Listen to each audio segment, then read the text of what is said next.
Well, welcome back, everybody. I want to welcome Preston to Open Talk. I'm really excited to get him on the show, and I think it's going to be very topical for all the stuff that's going on in the world right now, and I think we're going to have a great conversation, so I'm going to dive right into it and welcome Preston. Preston, how you doing today? I'm great. Thank you for having me. I really very flattered to be invited, and I feel really honored. So Well, thank you. it's my pleasure to have you. So I think it's going to be a wonderful conversation, and we're going to dive right into it. Where are you currently? I'm currently in a teeny tiny, very small little town in northeastern Pennsylvania, where New York, New Jersey, and PA come together. In Milford, Pennsylvania is the Oh, name. yeah. So Pennsylvania being a political hotspot, is that a good place to be right now for what You you're know, it, doing? it's interesting. I can literally walk down into town and go photograph, people and both Democrats and Republicans, and a lot of signage, a lot of issues surrounding signage, uh, people getting their signs stolen, things like that. You get people parking their Trump wagons across from the Democratic local Pike County headquarters, and so there's a lot going on. And Yeah. Eric Trump was here a few weeks ago, and I covered that. So there's right now. So the one question that all photographers kind of hate is what type of photographer would you label yourself? That's a really good question. I mean, for the last year and a half, I've been a political photographer, no question about it. And it's been a heck of a ride. Before COVID really kicked in March, I was traveling probably for a solid, I don't know, 13, 14 months, something like that. And, I come home, and then the next day I'd go somewhere else, or I'd be gone for a week, and then I come home for 2 days, and I go somewhere else. Wow. So my last year or so before the coronavirus problems came up, has been, I've been a political photographer. Yeah. I haven't. So we're actually gonna we're gonna work up to the current work and what you're doing now, but we're gonna take a time machine way back and go. Where were you born? I was actually born in California, in the Bay Area, at Stanford University Hospital in 1960 something. Oh, A long time ago. and what about your parents? What did they do? Well, my dad was the CFO of some publicly traded companies. He's retired now. My mother was a homemaker. Um, we lived in California, and then we moved to Connecticut in the very late 70s, 1979. And sadly, she passed away a few years ago. But she really, as a matter of fact, it's kind of funny because she really started to enjoy seeing the photography that I was doing right up until she passed. And she was really happy to see it evolving as it happened. Yeah. And did you spend most of your years in where'd you go to elementary school? Were you still in California? Yeah, I went to elementary school in Mountain View, California. Ironically, I believe it was the same elementary school that Steve Jobs went to. Where he went to the same elementary school and the same junior high school that I did until we moved to Connecticut. Then we moved to Connecticut, and things dramatically changed. I became a New Englander. So growing up, what were your interests as a kid? I mean, was it were you running around playing with your friends? Were you kind of an art person or in a library reading? What kind of student were you? No, I was definitely a kid who was in California outside on his BMX bicycle and things like that. But I got into mountaineering, as a matter of fact, in my very early teens, and people would bring cameras with them, and that's really how I started to get into photography. So that was the first time you kind of took an interest in photography? Yeah, and as a matter of fact, I still have a lot of the images from that I took in the Sierra Nevadas in the early '80s, I guess it was, and that's really what kicked it all off. As a matter of fact. Wow. So you were getting into mountaineering, and people had cameras, and that's so how did that develop? It was you just like asking people about to use the camera. Did you get one? Like, what age were you? Were you playing with the cameras? Yeah, I had gone up to the mountains a couple summers in a row, and I didn't have a camera. And then the last 1 or 2 summers that I went up there, my parents had bought me a nice Canon, and I took it up there. And Was that your very first camera? Yeah, I think it was a Canon 81, as a matter of fact. Yeah. Camera. And I had it until just a little while ago, and now I went looking for it in the attic, and I can't seem to find it. So I don't know if I still have it or not, but that was my first camera, and I had it for a long, long time and used it a lot. It was great. How old were you when you got that? Do you remember? 13, something like that. So it had been, yeah. So they knew you were kind of serious about it even at 13. Yeah, I really enjoyed it. The sad thing that I really, really have always kind of looked back on was that I never learned to do work in the dark room and that type of thing, which I wanted to do. I wanted to be able to take it to the next level. Then when I moved to Connecticut, things kind of changed. My interest kind of changed a little bit. I got more into sports, more into playing hockey. And once that bug bit me, that was really the focus. So you were taking that film and going to get it developed, waiting a couple of days to get it back, and seeing how you hit, if you hit the mark on your photos. Yep, exactly. And still have a book of those photos as well, the Connecticut photos and things like that. So I took a lot of photographs, and we have these big, thick old style albums, somewhere here in the house, full of those images. So if they were going to make a movie, of your high school days, what social clique were you hanging with at that point? It's hard to remember that far back, but interestingly, I still have quite a few friends from high school, from Connecticut, and we stay in touch. And I would say that I pretty much hung out with the guys that were on my hockey team and things like that. Those were the guys that I spent a lot of time with, which again kind of goes back to why didn't I because there were photography classes at my high school, and there was a dark room, and you can go in and you can take photography class in black and white and then color, and you could learn to do all these things. And unfortunately I did not. Were you taking pictures of your friends at this point? Did they know you as taking or having a camera, or it was just sort of a side little thing on your own? I was probably put away by that period of time, and then all the way through into college and things like that. So when you're going from high school and leaving high school, did you went to college then? Yeah, I went to Ohio University down in Athens. What was your interest in going to college? Did you have another plan? What was it? What was it? I had a wildly different plan. My plan was I was going to college to get a degree to go on into law school. And, I even took the LSATs and got all prepared for that. And then I decided that I didn't want to do that at least at that time. So I didn't end up going that route. So when was the kind of transition of, picking that camera back up again? Well, it was a long time because I spent almost 20 years working in New York City in finance. Is that right? Yeah. And so you moved to New York, you're living in New York and working finance and living right in the city, or? Yep. Right in the city, 69th and Central Park West. Oh yeah. Yeah. West Side. Loved my time in New York City.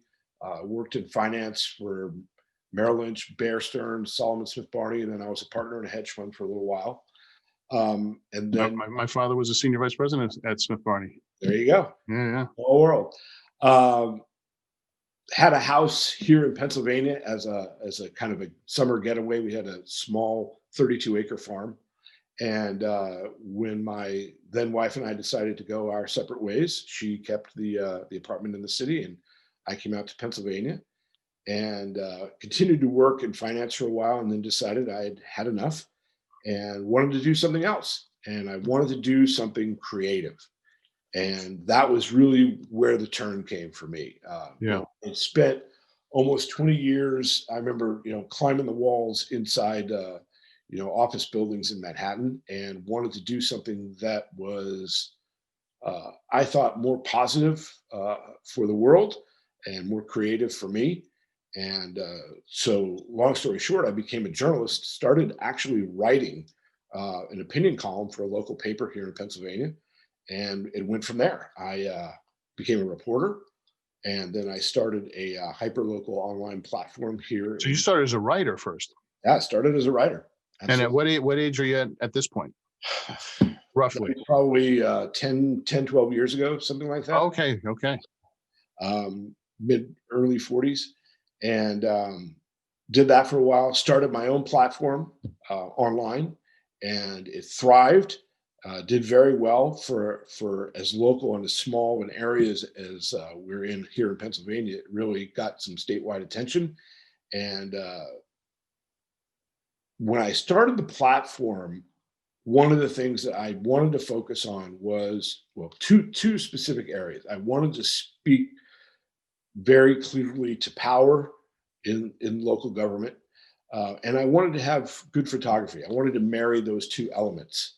And that's exactly what I did. I ended up getting other reporters working with me, and we had a great platform, and eventually sold it to Straus News in New York City. So then I worked for Gene Straus for about a year and a half or so. And then as soon as I decided that I wanted to go back to doing reporting because I was doing development for her, I decided that I wanted to be a photographer. And ironically, within a relatively short period of time, I got contacted by a woman who was on the commercial side of AP, and she said, "We like your photography. Would you like to do some work for us?" So let's back this up just a little bit, because now you've been a reporter and you're saying they like your photography. When have you been shooting, and how did you get the camera back in your hands?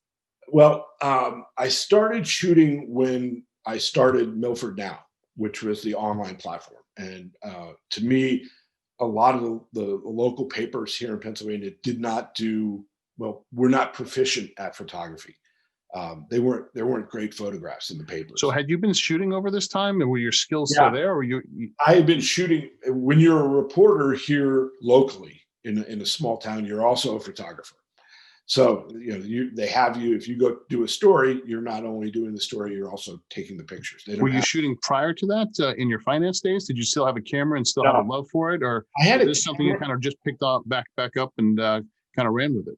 Yeah, I pretty much picked it back up and ran with it. I had always had a cam. I'd gotten another camera, a Nikon, and had that kind of dusted off when I started reporting, which worked great. It was fine.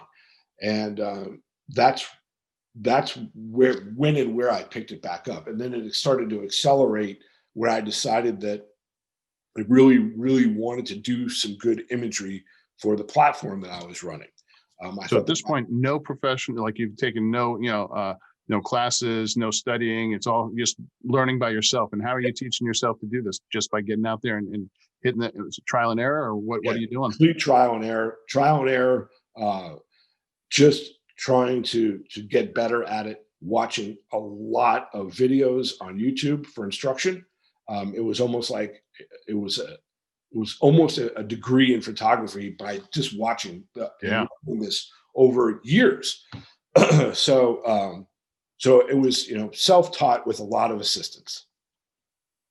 So were you like, for me, it was, I started out in many different things. I owned nightclubs and bars and worked in film and TV. And I like you, didn't discover photography until my 40s, and kind of dove into it. I had played with cameras and had cameras my whole life, but never anything professional and stuff like that. I did take some developing courses at NYU because I went to film school, and I figured my first term, if I can't figure out how to shoot a single picture, how am I going to make an Academy Award making film? That was my mindset. So Right. I Sure. studied, and then it went away, and I went into clubs and nightclubs and all that kind of stuff, and just was not happy and walked away from it all, and picked up a camera and just at that point it was digital. So I was kind of very happy that it was digital, and not having to go into the dark room, and there's no Sure. control Z on your in the dark room. So I was just didn't have a love for the dark room like most people do. And so that it wasn't until the 40s. And once I decided that I wanted to do this, for me, I think at that age 40s, it was not like a flight of fancy. It was like, this has to be a career and this has to be something serious. Was that for you? Like, I am studying this, like I have to catch up like nobody's business, or what was it for you to make that transition into photography? It was definitely business oriented. I knew that if this platform was going to be any good, that the photography had to be good. Um, and that was one of the two critical elements to it. Being a writing really good, honest, hard-nosed stories, and then marrying those with terrific photography. And And are so, you seeing that pick up? Or people kind of, is it growing as you're doing this, and you're seeing like, wow, people are actually kind of looking at this and it's catching on? oh yeah, absolutely. We really, and I say we because it wasn't just me, but we really did a terrific job of bringing this platform to life, and it thrived, and that's why it ended up getting sold to our competitor. So the photography was a really integral part of it, and that's when I said, okay, well, I'm going to go and I'm going to buy a new camera, and I'm going to start learning this, and I'm going to start stepping this game up.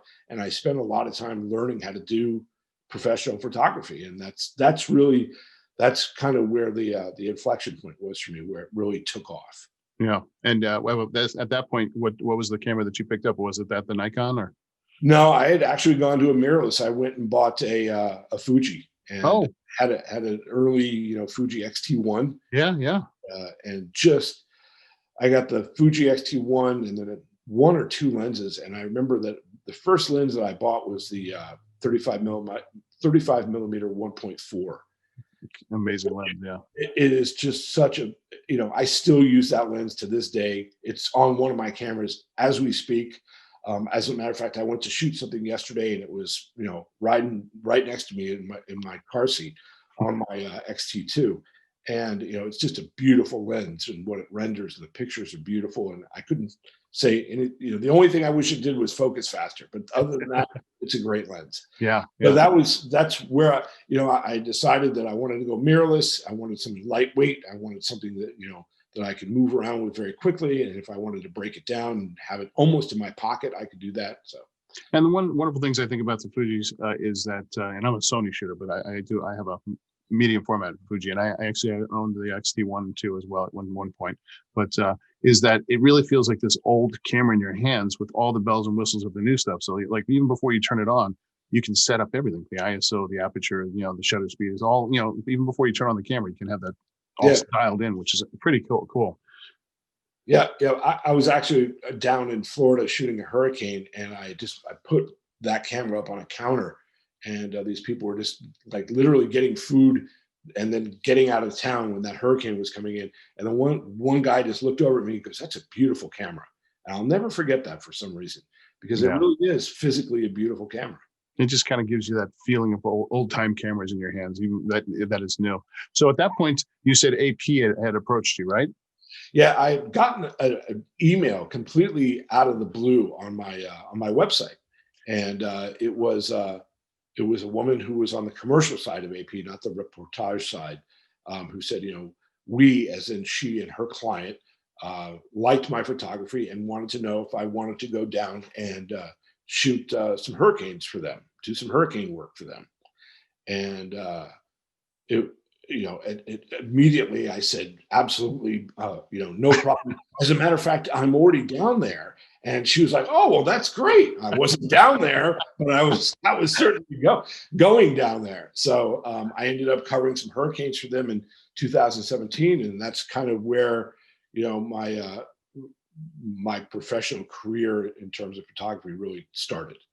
And what's that like covering? Okay, obviously you've covered a lot of things, but hurricanes is a very different beast. What was that like? I covered 3 hurricanes that year. I did the hurricane in Houston, where I almost drowned. I did the hurricane in Florida, Hurricane Irma, where I was the victim of an attempted home invasion in the middle of the night. People literally pounding on the glass where I was staying, trying to get in. We thought it was actually gunshots. Wow. There was hurricane glass on the front door, hurricane glass throughout the house. And it turned out the police showed up very quickly. And this is the same night that they said, if you have an emergency, you're on your own. And we called the police, and they were there in probably 45 seconds with automatic weapons and everything. And there were 4 or 5 holes in this window on the front door. And Wow. we were looking for shell casings, and it ended up that they kind of deduced that they thought it was a hammer that they used. But needless to say, I woke up with this pounding on the window, the door. And then I covered Puerto Rico as well. So I did one after another. I think, as a matter of fact, if I remember correctly, I was coming back from the second one, and it was like the next one in Puerto Rico was about to hit. And they said, "Do you want to go cover this?" Because and I was in the airport just getting back from Irma, I think. And do you want to go cover this? And I said, I got to go home for a couple of days. So I went home and then went back down in one of the first flights back down to Puerto Rico and covered that. I was there for a week or so. And so it was, really experienced by fire in those first 3 hurricanes. I can imagine. I mean, just that, the whole Puerto Rico thing, just even getting down there was an issue. And then seeing, for months and months, how long were you down there, and what was the experience like for you? I was down there for about a week, maybe a little bit longer. What was interesting is I had a fixer down there, and she picked me up at the airport, and she took me to my hotel first. And the hotel said, I don't know how you got a reservation, but we can't take anybody. We have no power, we have no food, we have no anything. And so we went to a couple other hotels, couldn't get a hotel, and I ended up staying with my fixer and her family in Guaynabo. And she knew every nook and cranny of Puerto Rico, and we were deep in the areas of Puerto Rico, and just she did some terrific work of getting me into the right places, and that was a incredible experience in so many different levels. And I am sure, and there must be so many moments that kind of stay with you. But are there any that kind of like, I feel like, wow, man, I got to tell you this one story about down there. Is there one that kind of stays with you, or a photo that really kind of jumps out? yeah, as a matter of fact, it's more of a story that I kind of put my cameras away and we'd been out. It was just exhausting. It was unbelievably hot, and you didn't have much water. There wasn't really access to any convenience stores or anything like that, so you could go get water at a moment's notice. There were certain areas that were open and you could get things, but not where we were. And we were outside of San Juan, and in a small town outside of San Juan. I can't remember the name of it, but it was the area was very, very condensed, with houses, just row after row after row of houses in all directions. And the houses had been wiped out. People were literally standing in their yard where their house may have been. And I remember how kind people were to us. We would literally walk down the street and someone would come out and say, "Oh, you're with the press. Would you like some water? Can we help you? Can we feed you? Are you okay?" And literally half their house is gone. And it affected me deeply. But at the end of one day, when we were back in these areas, we had gotten back to her car, and this woman who had to be about 4 feet tall, she's very small, lithe, very, very old, probably 90 years old is my guess, something like that, came out to us and asked us if we were, with the government. And specifically, she said in Spanish, "Are you FEMA?" And we said no. And she said, "I have no house. What am I supposed to do?" And I, I didn't understand her at first. When my fixer translated for me, I just didn't know what to do. I didn't know what to say. It was getting in our vehicle and driving away after that was very, very challenging to me. How do you let's dive into that a little deeper, because I mean I went out and shot during Sandy and stuff like that, and when you see someone that's sitting in front of their house and the house is decimated and destroyed and their stuff is out on the street, just what remnants they have left that are soaked and burnt and just destroyed. How do you take that picture and how do you approach them? Like, for you, what's it like to go into all these where people have lost their lives and belongings, and how do you kind of do that? I don't do it anymore. Um, it was something that resonated with me for a long time. It was very, very hard to. I remember the first day we were in San Juan, and I was shooting right in the city, and I could see the images right in my mind, and we were in downtown San Juan, probably about half a mile from where FEMA was set up, and massive air conditioned hotels and things like that. And it's just unbelievably hot, and there's raw sewage running through the streets because it's so flooded out. And we were walking down one very narrow street, and this family of people were sitting kind of on the front of their house, and we asked if we could come in and take a look around. And they had literally raw sewage throughout their house. Mm. And you kind of wondered, how are these people going to survive this? What are they going to do to get this house cleaned up and live? And it's hard to digest. There's no question about it. There are a lot of hard things about photojournalism that I've had. It's been challenged for me to put it behind me. No question about that. Yeah. I mean, one of those things was the home invasion. that really took a toll on me, but not right away. I didn't even think about it really when it was happening. When it was happening, I was trying to do something about it. But then later on, these things kind of tend to catch up to you a little bit. So No, it's just like, if you're a war photographer, if you're photographing natural disasters or great tragedy and shootings and stuff like that, how could you not, especially as an artist or someone who's trying to capture yourself, not be affected by that? And it stays with you. I mean, and what's amazing is, yes, we take pictures, but a lot of those pictures live in our heads for years after. absolutely. And they don't go away. I'll go to my grave remembering that woman who came out and said, are you with the government? Are you with FEMA? Help me. Where should I go?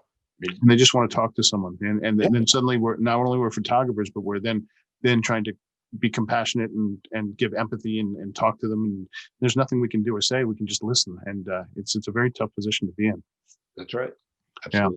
So going from there, what was the next transition for you? Have you done any professional education? Did you decide to do any education or nothing? I mean, at this point, I felt that, I was seasoned.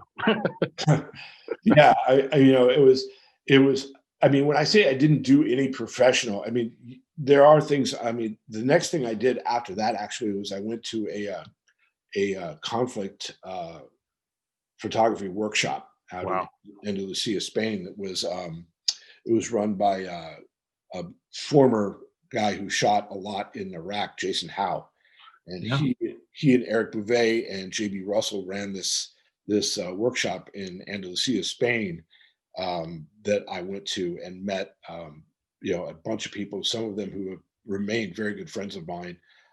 So that was kind of my intro into some professional teachings in terms of photography, but that was also. Were you thinking about going into conflict zones and yeah, I mean, that had interested me, but one of the things that all of them were saying, the people that were in Europe were saying, you guys have so much going on in the United States, you don't need to go anywhere else, and which has turned out to be very, very accurate. There's more to shoot here in the United States, I think, right now than just about anywhere else. This last year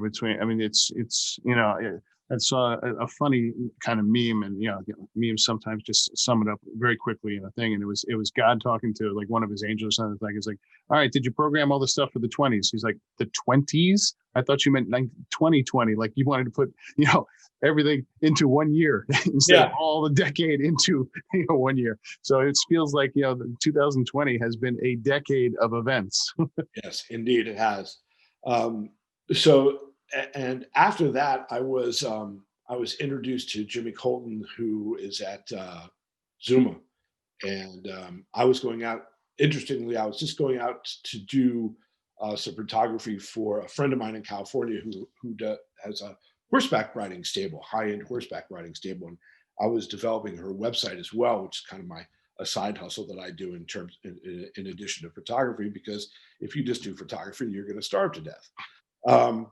So I was going out to California, and I talked to Jim Colton, and he said, "No, I want you to talk to one of the editors at Zuma." And I said, "Okay, fine, that's great. I'm headed out to California, and Zuma's in LA." And I said, "Is he in California? Is he down in LA? Because I could go down to LA." And he goes, "No, actually, he's in Santa Cruz." And one of the days I was going out to see a friend of mine who's a surfer in Santa Cruz. We would go over the mountain and from Los Altos and go down to Santa Cruz. So on my way down to Santa Cruz, I stopped and met the editor, and we chit-chatted we just talked shop for probably 2 hours. And, he said, "You're perfect. The work that you've done, we want you here at Zuma." And so I immediately started shooting for Zuma and shot for them for a while. And I remember getting, a couple of things like, Mother Jones picked one of my images up, and I was like, "Well, holy smokes, Mother Jones, this is pretty cool." And so that was kind of how I started, professionally in terms of getting with an agency and getting published. What was that like? And what was like the first moment you really felt like, wow, I'm a photographer. I can legitimately say and proudly say I'm a photographer. Was there a job, or was it just sort of, woke up one day and like, oh wait, I got to put it on my taxes? Yeah, It was more like I got to put it on my taxes because it was kind of like I didn't believe it. I didn't when I saw the picture of Mother Jones. I was like, "What are you kidding me? Why would they use that?" And and then it didn't continue to happen as frequently as I had expected it to after that happened. So it really hadn't set in at that point still. I mean, I remember when I was in Puerto Rico and I was literally waist deep in some water, and this kid comes out of his house and he's looking at me, and I got my cameras slung, and he goes, "You're a photographer?" I said, "Yeah." And he goes, "International?" I said, "Yeah, I guess so." He said, "Wow, that's cool, man." I was like, okay." Yes, yeah, it is. So it was a little bit like, that was kind of that moment when that kid came out of his house and said that was more of that aha moment for me Yeah. about anything else. So, And where are you at this point? How long ago was this? well, I guess the Zuma thing really got revved up and going throughout 2018, and then Okay. I believe I can't even get my dates right now with COVID and everything is all screwed up. But I had been contacted by I had been shooting, starting to shoot the political stuff for Zuma in very early 2019, I guess it was very early, like late January 2019. I shot a Bernie event, and then I got contacted by a gentleman who runs SOPA Images out of Hong Kong. And he said, "We've seen your work. We think you're excellent. We want you to come shoot for us. Oh, and by the way, we filed to the Getty Wire." And my ears immediately perked up on that one. And I said, "I'd love to do that." And I've been with SOPA ever since. And Wow. I think it's a good time for us to dive into some of your photography. So I'm going to bring up one here, and you can tell me about the very first image that I'm bringing up, and we can go from there. yeah, this was, I have to back up just for a second and say, I as a photographer, one of the things that I participated in was and you say, no professional classes or anything like that. I think of professional classes if you're going to a school, to Institution, yeah. college for it. That being said, this was part of um, the photo development program at B&H, which I applied to and got in, and led at that time by Deborah Gilbert, which Yeah, was yeah. so Who awesome. brought you to me, and who helps me program and produce these open talks? Yep, she's actually the one that introduced me to Jim Colton, as a matter of fact, as well. And she had seen the work that I did, and I said, I was really trying to go from being a street photographer into photojournalism. So she's helped me a lot. Um, and this is, one of my true passions, my true hobbies about surrounding photography is getting into the city. And I say the city because the New York City, um, and shooting street there. Just getting up my headphones on and just Yeah. having one camera, one lens, and just walking through the streets and photographing what I see, what I think is interesting. It's funny. It's because I grew up in New York City, and it's home for me. And it's the only city I have trouble street shooting in. And I don't know if it's because I grew up there, and I just don't feel it's all kind of not. You can put me in the same similar city in Chicago or something like that, and I see all these new things and shoot. But for some reason in New York, I have this blockage, and I don't know what it is. And I Yeah, need to it's work really through it. hard to dig it out because Yeah. New York, and yeah, I absolutely understand what you're saying, and it's hard to dig out the uniqueness of New York. And a lot of New York over, I moved to New York in the late '80s, and it has become homogenized since then, and it's harder to find really cool street work, Yeah. which I think is a neat challenge. But I remember watching people walk out of this station, and I said, "I'd really like to get a picture of somebody just as they're starting to emerge." And so this was kind of I'm not a big waiter around to take a photo. When I'm doing street photography, I like to spend most of my time moving. Yeah. Uh, but I stood there probably for a solid half an hour shooting people coming out of here. And then this woman started to emerge, and I just went crazy, and what I thought would be a good shot turned out to be one of my favorite shots that I've ever taken. I mean, it's just, and you bring that up. It's like a lot of times when we force ourselves into doing something we don't want to do, that really leads us into other places and opens up horizons and does stuff for us that we should realize. Well, maybe I should do this more often. Yeah, absolutely. Yep. And I'm a big believer in street photography making you a better photographer as well. And what do you think makes a better street photographer? Is it because, I mean, you have some people that'll stand and stalk a light, or a composition and wait for someone to walk through it, and then you have others that kind of just look for it and walk for it, or engage with people or not engage with people. What makes your eye? What makes you you and the way you see? Why do you see differently than, say, a different street photographer? What are you looking for? What makes you hit that shutter? For me, it's eye contact. I want eye contact. I always try to find an image. I always find that the images where I've got good eye contact with someone to be the best. That's just me. That doesn't Yeah, mean of course. the next person is going to be, completely different. But for me, it's eye contact, and I seek it out. I really do. And this was an interesting picture because I saw this. I was just putting my camera away. I was in the elevated train station up on 125th and Broadway, I guess it was, and it's right before it goes down into into the subway system, but it's elevated to this point, and you're pretty high up. And I saw this little kid as the train pulled up, and I had already put my camera in my camera bag. I was about to hop on this train, as a matter of fact. And I went, oh my gosh, I had a manual lens on at this point in time. So I had to get that darn thing out, get it turned on, and get it focused, all while this little guy had his hand on his chest. And I was very, very, very lucky. And this is probably my single favorite, or one of two or three single favorite street photos that I've ever taken. And he just looked straight at me, saw the camera, put his, had his hand up there already, but just kind of nestled into where he was kind of halfway sitting, halfway standing, facing that direction, to where he completely turned and was facing me head on. And I just snapped as many pictures as I could. Mm. And this was the result. It's beautiful. And for you, what's your process of getting that eye contact? Is it raising the camera? Is it acknowledging it? How do you, elicit that? Yeah, that's a great question. One of the things that I will do a lot of times, if I see somebody and I want to take their picture, I don't like to invade people's space. So Yeah. I'll ask a lot of times. And it doesn't necessarily remove, the quality, or diminish the quality of the image.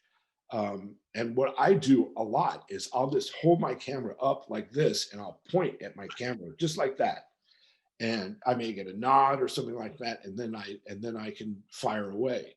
And that also engages me with them, so that they're looking at me. He was looking at me because he saw me scrambling to get my camera out of my bag, and we just had this moment, where he just looked right at me, and I just whammo. It's almost this wonderful, just peaceful smile. It makes, there's something calming about it. Even his expression is just, it's like, oh, I feel good. It almost doesn't belong in New York. Is Yeah. is what it's like, wait a minute, why is this doesn't look like New York, except for the fact that it's from outside of a subway, and you can see out the back window where there's the glass that he's on the opposite side of the subway car. But other than that, it just doesn't look like it's New York to me. And this is you're still shooting on the Fuji, right? Yeah, this is the Fuji. Yeah. Absolutely. And in terms of processing, do you, when you're doing edit, work for journalism, you're not really touching up them, and in your own personal work in street photography, are you doing much at all, or are you just are you shooting in the JPEG Fuji film emulations, or? I don't use the film emulations, but I also do not ever shoot in RAW, which a lot of people think I'm crazy. But the Fuji JPEGs are good enough. They're good enough for photojournalism, and I don't need to be working with a 45 megabyte image when I'm trying to get it out and get it up to, to be FTP'd over to the server. So I shoot JPEG, And here this was shot in color, and I've got a few presets that I've made myself, and this Yep. is I call it a chrome preset, and I just chromed it, and it came out great, and that was Nice. it. Let's take a look at this one. Just the popping of his eyes from Yeah, those glasses. I mean, it's almost unworthy. It looks like you would have done something to enhance that, but you can tell that it's just the glasses really kind of, you caught something, the light. yeah. This was an interesting photo because again, I asked him if I could take his picture, and he kind of leaned forward out the window a little bit. And I said, "Hey, you don't need to lean that much." And he backed up just a little, and where I got him was his glasses were literally right underneath the edge of the ice cream truck, and I thought it was perfect. And again, I shot this in color and turned it into black and white, and again with the eye contact, it was just so perfect, so absolutely perfect. The eye contact just blew me away. Do you tend to move most of your stuff from street photography into black and white, or you find ones that are color, or you just feel natural at it? I like images for street in black and white. I really do. I think it just the color for some reason just doesn't jive with my brain. I don't know why. So, No, I think yeah, I think when you want, if for street photography, if you're going to shoot color, it has to be a very distinct decision of why you're shooting color, and tying it all together, whether, it's the background and what they're wearing, the moments, it's a very important character to the photo. Otherwise, it's just, you're just shooting. And I think you would naturally want to go to the more dramatic and focus and bringing out the color when it's not as important. yeah, absolutely. Some of the street photos that I do have that are in color, I'm trying to find, two bits of the photograph that each have the same color in them, and that's incredibly difficult to do. If you get one or two of those a year, you're pretty lucky. So, and I like the way that the drama is brought out in the black and white though. So at this point, being kind of self-taught, are you idolizing certain street photographers, or you have certain role models that you're looking to? If you're buying books, or you kind of like, yeah. It's really interesting you should say that, because one of the people that I think is a really good photographer in both his photojournalism and his street photography kind of mesh together, and that's Mark Peterson over at Redux. And his work is just, it just blows my mind. And I've seen him work. We've been at least one Trump event where I saw him shooting, and he shot actually the same shot I did.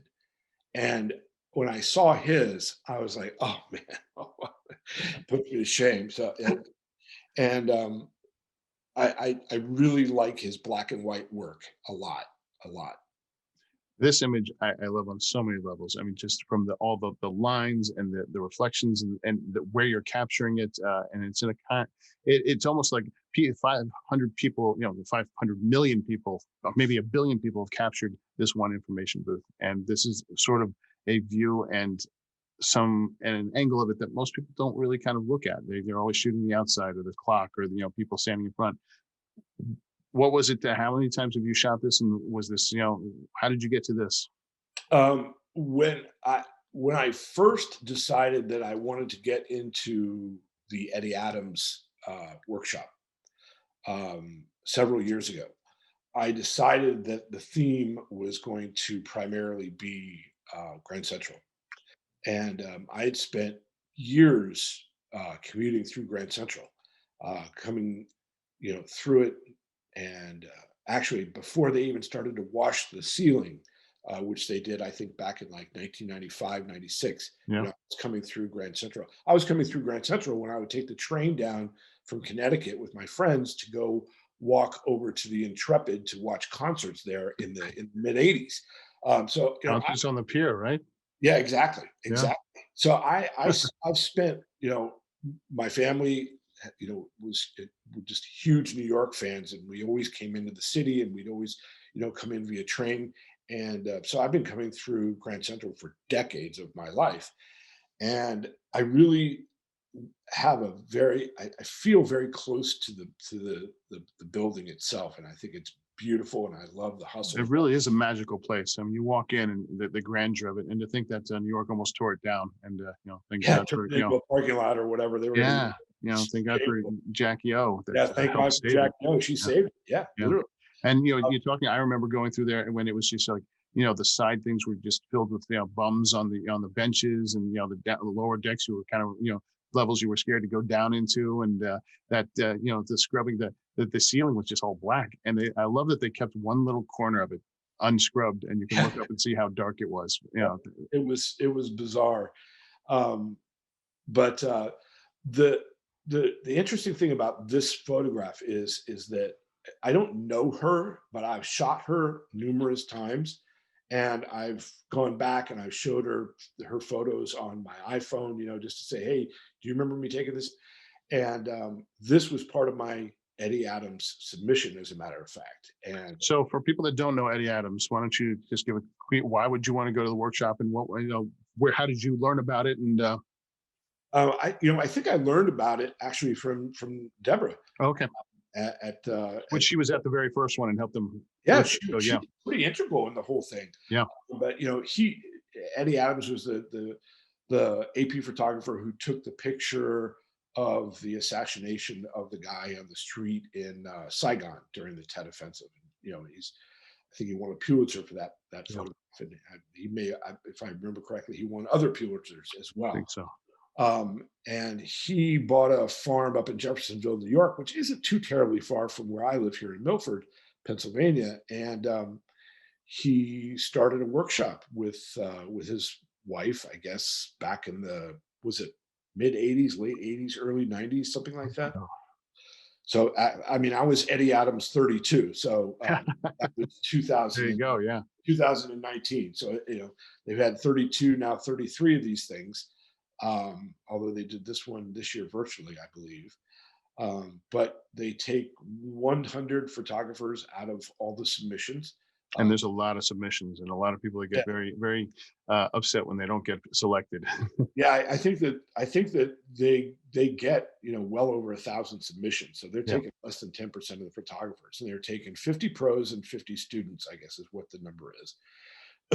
And I submitted in 2018 and didn't get in, and was just really crestfallen. I said, oh, because I had spent so much time going into Grad Central and shooting. Um, So in the 2018, you submitted this project, or I, sort of photos at the I beginning of submitted this project. I submitted similar but different images. I did not. I don't believe this was 2019. I know that for sure. Um, and I submitted actually some that were color and some that were black and white. Some photojournalism shots, some shots from the hurricanes, for instance. I shot the the Paradise Fire out by Chico, California. So I submitted a couple images from there, and I did not get in, and it really broke my heart because I had really given it my all to get in. And but they take what 8, 9, 10% of the photographers.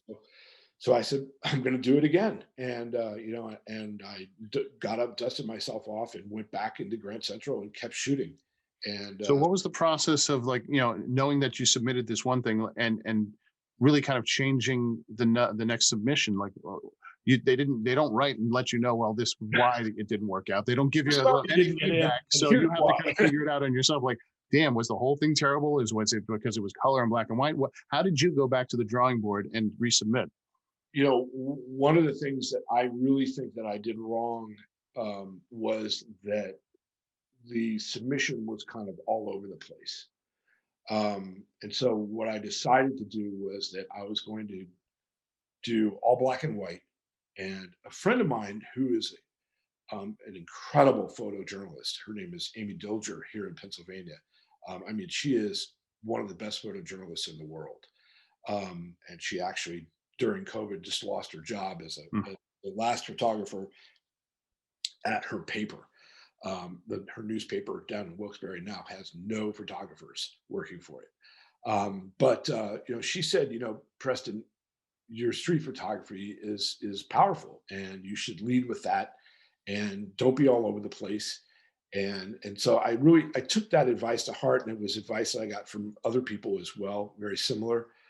So I decided to, go all black and white and all street, and it worked in 2019. I remember I was, they had put us off by like 3 weeks or a month or something like that, saying we're going to let you know, but it's going to be later than expected, and it was just an agonizing 2 weeks or month or whatever. Did you use friends or anyone else to bounce your submission off of and kind of cull it with someone else, or use anyone for advice before you're showing it, or are you just kind Yeah, the same friends, would help me, tell me which ones they liked and things like that. And these are, really good photographers, and they definitely helped me opinion wise. I like yeah. this one. A lot of times I'd be like, here, this is my favorite. And they're like, no. And I'm like, really? And so, I got it down to, I don't know, 17, 18 photos, something like that. And I submitted it earlier than I thought I would. And then it was like a 2.5 month wait or something like that. I don't remember. And it was just an agonizing, it was good. I knew it was going to be a month or a month and a half. But then when they said we're not going to let you know until, I think it was like the end of July, after the submission was at the beginning of June or something like that. And I had submitted mine in the middle of May, I think. And so it was a very long wait to find out. And then one Sunday afternoon, I think it was, I got the email, and I just, at that point, I just didn't even know how to react. So, but I was very happy. And Was it worth it, oh, going through the experience? yeah, the experience is great. And people ask, what do you really get out of it? And it's the people that you get to go down and meet, and not only the people that are there to speak and teach and things like that, but also the other students. Yeah. I mean, I talk to some of the guys that I went through that with every week, still to this day. Yeah. Just other photographers who are out there, just doing great work. Bing Guan, Yuki Iwamura. I mean, just terrific guys, terrific shooters, and guys that I spent time on the road with, doing the political photography up in New Hampshire this past year. It's just a great bunch of people. That's probably the most that I got out of it. Wow. Yeah, it's when you put that many passionate people that kind of lose their egos and go there to learn and share and go through an experience, you can't really explain that to anyone else that has never gone through it. And it's one of those experiences that kind of changes you for life. And the people that you come out with and are tied to now are for life almost. I mean, it's an Absolutely. incredible experience. And so let's move on into the next image here of your street. And this is still the same series, obviously. And is this, was she just sitting there? Did she see you? I'm like, how did you capture this? This is my homage to Rene Magritte, the famous painter who painted the guy with the apples. And yeah. Yep. I saw this kind of from the side, and I said, could this end up being what I think it could end up being? And I pivoted around, and there was someone there actually talking to the person behind the microphone that you see, or the speaker, I guess it is, that you're looking at right there.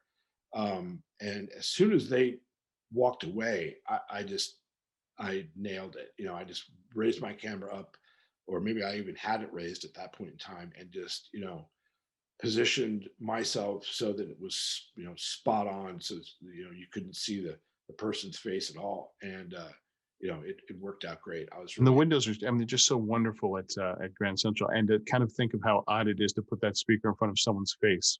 yeah. There's something about it that's amazing picture, but also very odd. One of my favorite things to do actually in New York City is to photograph people who are on the other side of glass. I see a reoccurring theme in these photos. Yeah, and that was one of the things in the submission to Eddie Adams, was there are a lot of people who are behind glass, and I really like doing that.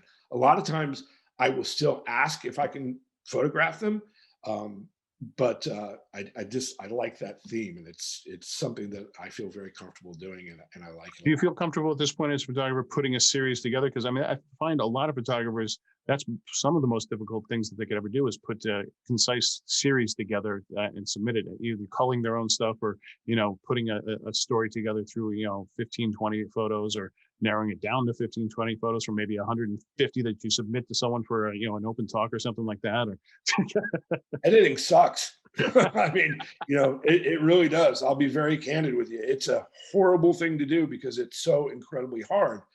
But I got, an education in it through filing with, you go and you shoot an event and you're filing before the event is even over, or you're getting one of your yeah. your discs filed right away, and you've got to go. I mean, sometimes it's really interesting in the education of the arc of education of learning how to do these things. I'm going from 1,500 images to trying to shoot 150 images as I've gotten better. Which is also tough when you're submitting on the fly that quickly. You're going through them so quickly.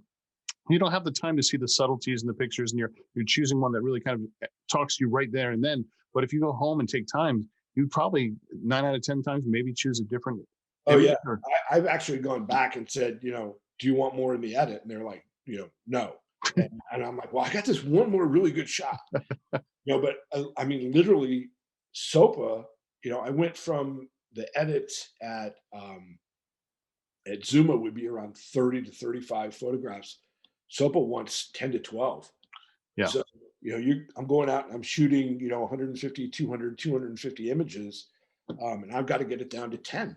And it's, it's tough. Yeah. And I want to do it quickly. I want to be able to do that filing in 20, 30 minutes, and it's, you gotta whittle them down fast. Now I know this image you sent to me, and this is there are many things to talk about in this image. And why don't you start me off on it, and we'll go into more of the details of it. Yeah, it's interesting. It's not one of my. It's over time. This was in my first Eddie Adams submission, as a matter of fact. Over time, it's become less of a favorite of mine. I really like environmental portraiture, and I was too close in on this photo. I feel, I didn't get his motorcycle, and but this was a shot that took place somewhere down in southern Missouri, northern Oklahoma, around the border in there, which, if you've ever been down there, there really isn't that much going on. And this gentleman and some of his friends were coming out of a convenience store that also was a gas station, and they had their bikes at the pumps. And, I just said, oh my God, I have got to photograph this dude. Because he had such a unique look about him. But at that point in time, and I think fear plays a lot. Uh, uh, Fear has a lot to do with how good we are at photography, specifically me. I can see mistakes that I make in my photography that are sometimes based upon fear. Yeah. And I didn't want to just start shooting this guy, raising my camera up and photographing him, because, who knows what could have happened. He might have been armed, he might have been pissed off, and he's got 4 or 5 friends with him or something like that, and it could have been an issue. So, I just said, well, you're either going to have to ask him if you can photograph him, or you're going to have to drive away and forget about it. And I said, I'm not driving away. So I went up to him and I said, hey, I had my camera in my hand, and I said, I'm a photographer. I think you got a great look, really unique. Do you mind if I photograph you? And he said, no, not at all. And so I probably took about 100 pictures of him. And I gave him my card, and he and his buddies rode away. And, I really didn't think too much more about it. I knew that I thought that I believed I had a good picture of him. And his name was Rooster, as a matter of fact. And so, I didn't really think of him that much anymore, except that, I believed I had a good photograph. And probably about, I don't know, a year and a half, 2 years later, I get an email from the man who is his boss, who says, hey, you took a picture of a gentleman named Rooster down here in southern Missouri. Rooster doesn't have email, doesn't know how to use email, but he would love to see the picture that you took of him. And, could you call him? And so he gave me his number, and I called him, and we had a conversation. And what I ended up doing was, I said, instead of just emailing your boss the pictures, why don't I get them set up, order them, pay for them, and you can go down and you can pick up actual prints of them at your local Walmart. And so, I went on to Walmart, signed in, went on to Walmart, went to the Walmart Photoshop, told him where I wanted to pick up the images based upon where he lived. Right. And I ordered some images. And I guess I called him, I don't know, 2 weeks later or so, and he had picked them up and we were talking. And, he was really tall. The big, tall guy with this grizzled look started to break down and get choked up and was crying. And he said to me, I didn't have any pictures. And my mother wanted a picture of me. She was in her 90s. Hmm. And he said, thank you for these because I bought a frame and I put one in a frame for her. And she now has a picture of me. And, to me, it resonates with me to this day when I think about him. And also when I think about fear and photography. And, a lot of photography, a lot of being a good photographer is being brave. And, sometimes I'm not brave. Sometimes I'm braver than I think I can be.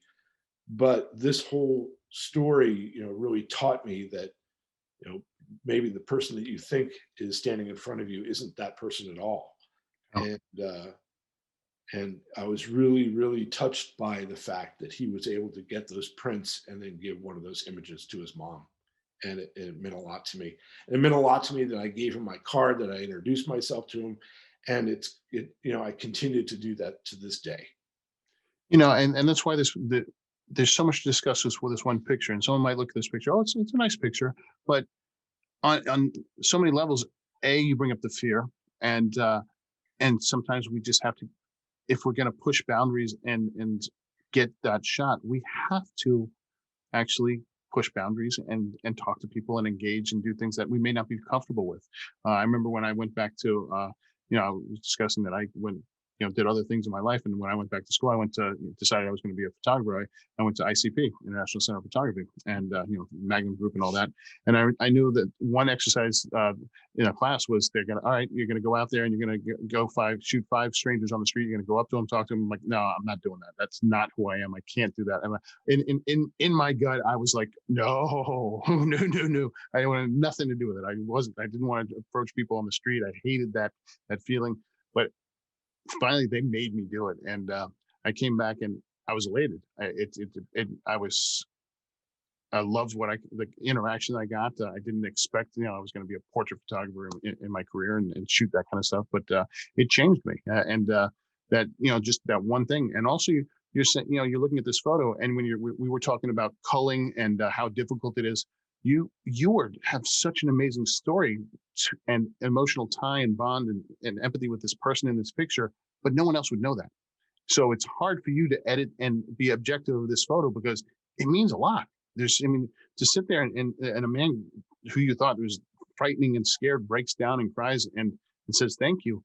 That's it. That's sort of why we do what we do, is to have those kind of reactions and to connect with people in that way and show people and do that. But to convey that in that image, no one would have ever gotten that. So it's almost very difficult. It's like you could have, you talked about the fear of those people coming out. You could have, been that fear could have been like, oh, I'm going to go shoot them all coming out and get a different type of image entirely. But you actually went up to him and got a very beautiful image of him. And, it was a very conscious choice to shoot it that way. Yeah. I agree with you. Looking back on it now, it's not such a, it's a better story, I think, than it is an image. It's just a picture of I do like the image, but it's not the most powerful image at the same time. But the story, it's a terrific story. Oh, But yeah. on the flip side of that, as a good photographer, you better learn to divorce yourself from the emotions surrounding a specific photo. Yeah. And that's extremely hard for me to do. I'm like, this is a great photo. Here you go. Eddie Adams. And they're like, meh, been there, done that, seen that.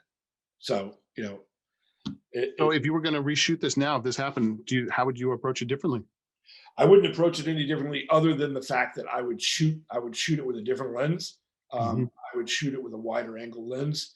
And, I'd probably take, 100 photos of him. But again, I would try to get more of what's going on around him, fill up the fill up the image or fill the frame, as they like to say. Yeah. So let's go into another part of what you've been doing, the political. The fun. So how did this all come about? I mean, you shot, as we're going to show, many of the candidates, and tell me about this. This photo specifically. Well, in general, we can start with this one and go into the other photos and Yeah, this is actually I didn't photograph Bloomberg very much. He with his money he was in Florida one day, California the next, and then Iowa the next, and then somewhere else the next day. So you couldn't really keep up with him. A lot of the candidates would move from area to area, but they weren't going 3,000 miles away the next day.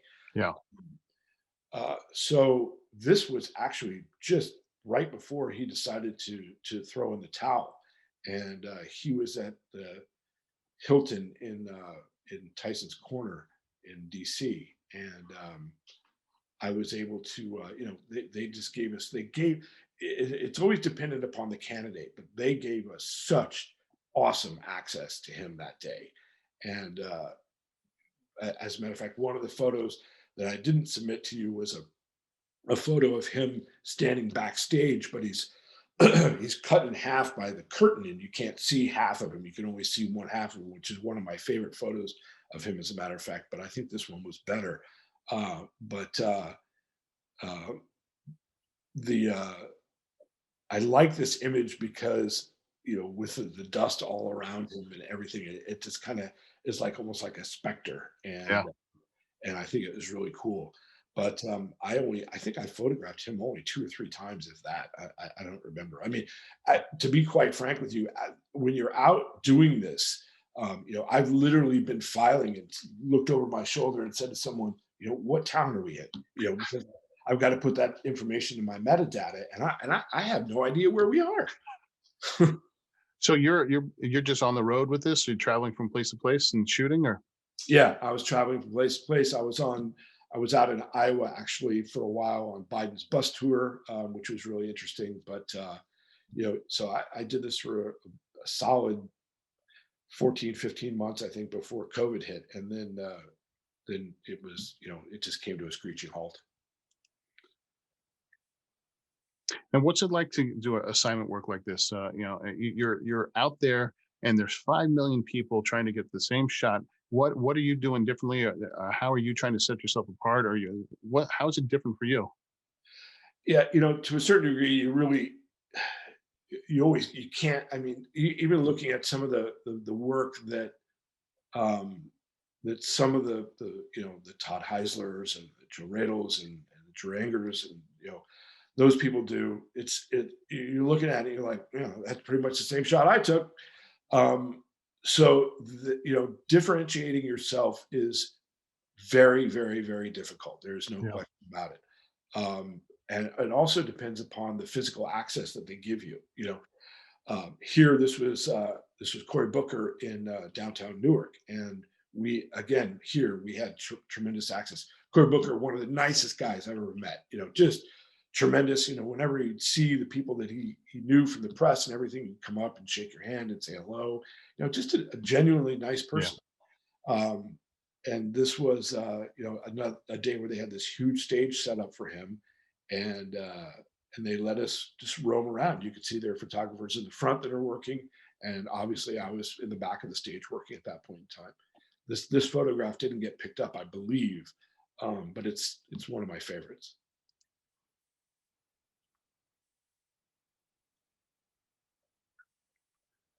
There we go. You Yep. didn't, had you known then she was running for president, she'd be the vice, president pick. Yeah, this is at Dartmouth, as a matter of fact, which is, it seemed like a lot of candidates spend a lot of time in Dartmouth. And it was a very, very, very tight spot. And we were able to get walk on, which is, there weren't that many photographers at this event, as a matter of fact, because she wasn't, a huge front running candidate at this point in Yeah. time. And she did walk on, and I had a really wide angle lens on one of my cameras at that point in time, and I wanted just her, and I was probably 4 feet underneath, 4 feet from her and a little bit underneath her when she did walk on, but she did walk on with one of the students, which killed the shot. So I abandoned that and got my, I don't remember which lens this was taken with, but um, I worked at a shot where she was against the flag, but you could still see some of the crowd and then the shadows. And I've got several like this that from this one day, as a matter of fact. And she's just a really photogenic lady, no question about it. Yeah, she has an energy to her, and that's well, that's probably why she's been picked and had such a good career.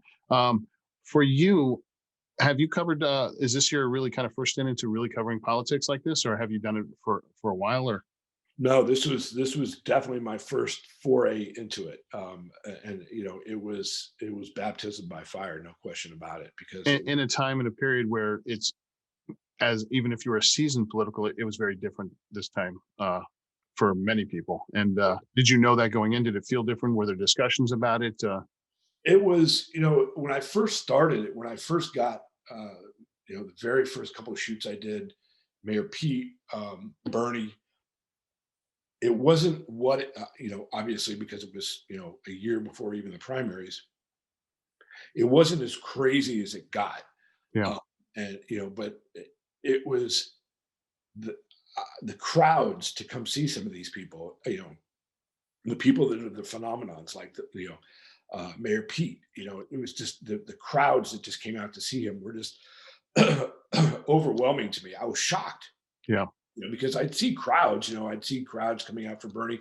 I covered Bernie and AOC in Queens, um, and it was just an enormous, huge crowd. But what do you expect that in New York City?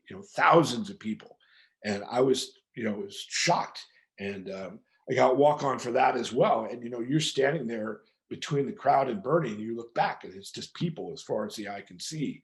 And it was a little bit, it was definitely eye opening to me, no question about it. And this was this in, I believe, yeah, this is Klobuchar on primary night, I believe, in New Hampshire when she took, I think, third, and so she was kind of the darling of the primary that night. And she people were just jammed into this hotel ballroom to see her. And New Hampshire's wild for any kind, I mean, especially covering it because the amount of the candidates that show up, the it's early on and then the whole process. So it's a a must be there kind of event, and so the excitement must be kind of kind of crazy. What was it like for you covering this? The first time being in New Hampshire, which is on the radar of every news media and out there that this is one of the primary kind of days of the whole thing. I'll be very candid with you. I felt it makes you feel like a rock star. I mean, you're out there and you're doing your job, but it's just unbelievable that it does. You do feel it. You feel this incredible energy that just flows through these rooms. And remember, at this point in time, you worked every day, multiple times, multiple shoots per day, multiple filings per day, and the press was just, I mean, that was eating up the photos. They're just every day. You're in three or four different magazines or uh, you know. And I remember when I was on Joe Biden's bus, well, the guy sitting next to me was a writer from Atlanta, and he had written a piece about the day that Joe Biden kind of got in that argument with the guy, and then Joe Biden said, "Hey, you want to do some push-ups?" I was right there for that, and he wrote the article on it, and I took a picture. I don't remember what the image was, but literally, we're like half asleep heading back into Des Moines on this bus, and I look and I get a notification, and there's a picture that I took with the article that he wrote, and he's literally sitting right next to me. I'm like, you got to check this out. So at this point, you're around a bunch of seasoned political shooters and people covering. Do you feel like you're new there, and you feel a little out of place, or do you feel like do you know people there, or are you just kind of solo, or Photographers and writers are kind of like, it's kind of like pitchers and everybody else on the baseball team. They kind of just stay apart for, um, and photographers are an incredibly kind fraternity of people to each other. It's just a Oh, really you've never shot the Fashion Week or anything like that, have you then?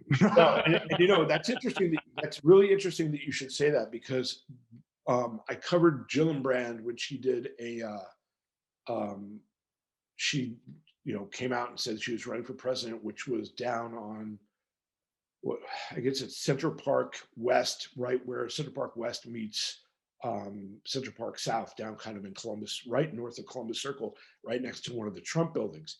Mhm. And one of her friends is Connie. I can't remember her last name, but she's an actress who's been in a bunch of movies and TV shows. And Friday Night Lights? exactly, Yeah, that's I her. know. Yeah. Um, so she was there, and the paparazzi was there, and there was definitely a difference between the political shooters and the paparazzi. There was. Well, even on the Fashion Week, they have these risers that are probably like 3 feet across, where they put 100 people on it, and people are vying for the front, the back, and then you have people from certain magazines that get pole positions and marked spots, and then everyone else trying to fill in, and everyone's fighting and pushing, and this it's crazy. I mean, it's absolutely crazy. And the people that have been there for years kind of look out for each other, and the new people like kind of get pushed to the side, and it's a whole different scene than I could imagine that some of these political things, there's some people that kind of are just not, playing friendly and vying for their shot over you, because that's how they make their money. And it depends who you're working for too, because if you're working on selling an image and your money, some people at Getty go out on assignments, and some work on selling their image. So you have two different types of photographers out there vying for it. One that is like necessity, has to get that. If he doesn't get that great shot of someone, that he's not going to make money. Yeah, absolutely. But even some of the biggest people in the photography world, just super nice people, super nice people. I Yep. remember the huge event that I shot last September was when Elizabeth Warren was in Washington Square Park, and for whatever reason, I got picked to go in the first to do walk on, and so I was out there with Heisler and Joe Radel and Drew Anger and all the other high end shooters, and just a bunch of nice guys. Just having a great time. Ty got the best picture. It was interesting. She's doing walk on, and I'm sitting there watching him watching what he's doing instead of taking pictures of her. So I took a picture of her from behind when she's doing walk on, and that was the photo that made it for me. It made Essence Magazine and a whole bunch of other things. I was elated over that, but I didn't want to tell them. I'm really sorry because I missed her walking on because I was too busy watching what Heisler was doing. He was laying on the ground taking a picture of her looking up like that. Like, what's he doing? How's he doing? I Yeah. love the shadows in this. Yeah, it's funny because you think, oh, this is a great photo. How'd you get this? How'd you see this? There were about like 7 photographers lined up taking this exact photo. But yeah, I really like that. It was just the timing was perfect. The double shadow was great. Yeah. And this is again her at this. I don't like to talk about which images have done really well for me or whatever, but this image got picked up, I think, by the Wall Street Journal and a number of other ones that night. Is there an image in particular that got picked up that you're like super proud of? Like you're like, I love this image and thank God it got picked up, or I'm so proud that this one during this whole political kind of. Yeah, I think the image of Elizabeth Warren doing walk on in Washington Square Park from behind, and she's got one of her feet off of the ground, and she's got her arms up. She always kind of came out and put her arms up and kind of kicked the air, and and she was very dynamic in the way she did.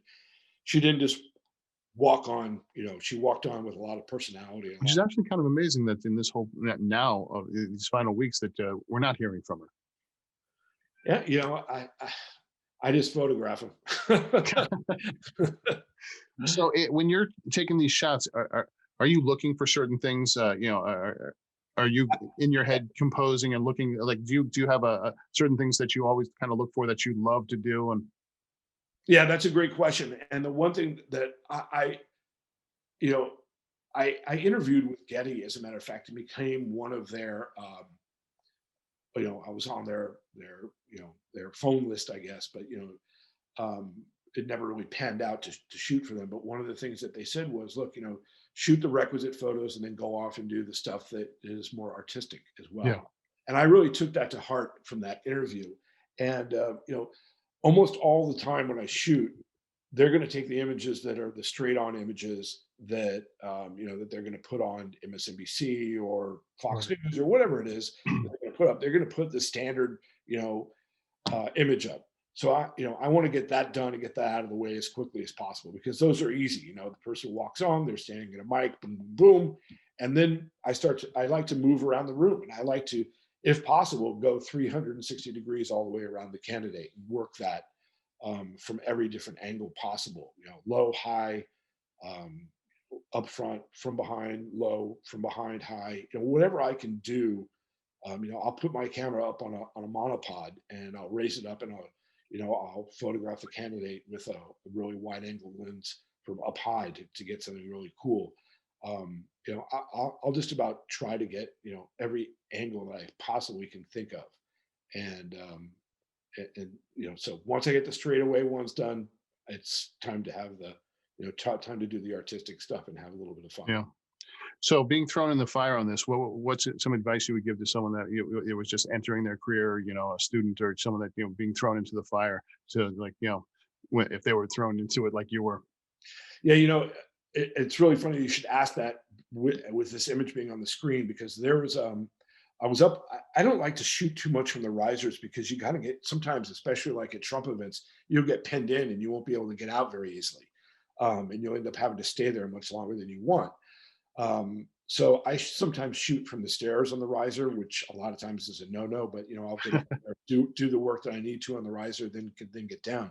I was standing on probably the next to the top step on the riser when she came into this, and there was a young man who was probably like 15 years old, something like that, and he was just shooting and shooting and shooting and shooting. She hadn't even gotten to the stage yet. I mean, she hadn't even appeared yet, and I just turned to him and I said, just don't overshoot it. It'll happen. Just wait. And when she comes out, go to work. Yeah. And, it was kind of, and that's something that I learned kind of almost the hard way, because, I remember the very first Trump shoot that I did. It was here in Pennsylvania, of all places. And he came in on Air Force One, and he's giving a speech with Air Force One in the background. You could see Air Force One coming in for a landing and all this stuff. And it was, I was excited as a photographer to see this, and I probably shot 2,000 images, maybe more. I don't know, but the edit process that evening was not fun. I will Exactly. And at a certain point, you have to go, how different is each shot? I'm like, I'm shooting the same thing. It's like, what am I looking for that's really different? And why am I continuing to shoot? Why haven't I gotten what I'm llooking for, that I feel that I need to continue shooting? Or I'm just shooting because I feel I'm going to miss something. Yeah. I mean, a lot of times now I'll just put my camera down and go file, and I learned that from Shannon Stapleton, he shoots for Reuters. Yep. And Joe Radel, who shoots for Getty. I'd have a conversation with these guys, and they're more than happy to talk about it. I remember saying to Joe, I was like, when you do one of these, how many images do you walk away with? He's like, 80 or 100. I'm sitting there going, oh my God, 80 to 100, which, and they're all keepers probably. Right. So, I really took that to heart and said, you got to shoot less. You got to, do the walk on with the click on high, and then turn it off to single image and just shoot images. Don't always pull. Do you think that's because now that we have these cameras, this mirrorless, that can shoot off 20 frames a second, that it's like, and with cards, it's like when we were shooting films, it's like 36 exposures, and you had to change. It's like, are we less deliberate, or are we just spray and pray? Like, what do you think it's affected you in a way? Like, what if your card only had 36 images? Would you approach it so differently? Dramatically different. There's no question about it, which is why, I forced myself to move over to single image. Absolutely. It's kind of like going out and shooting street and bringing 9 lenses with you. It's not necessary.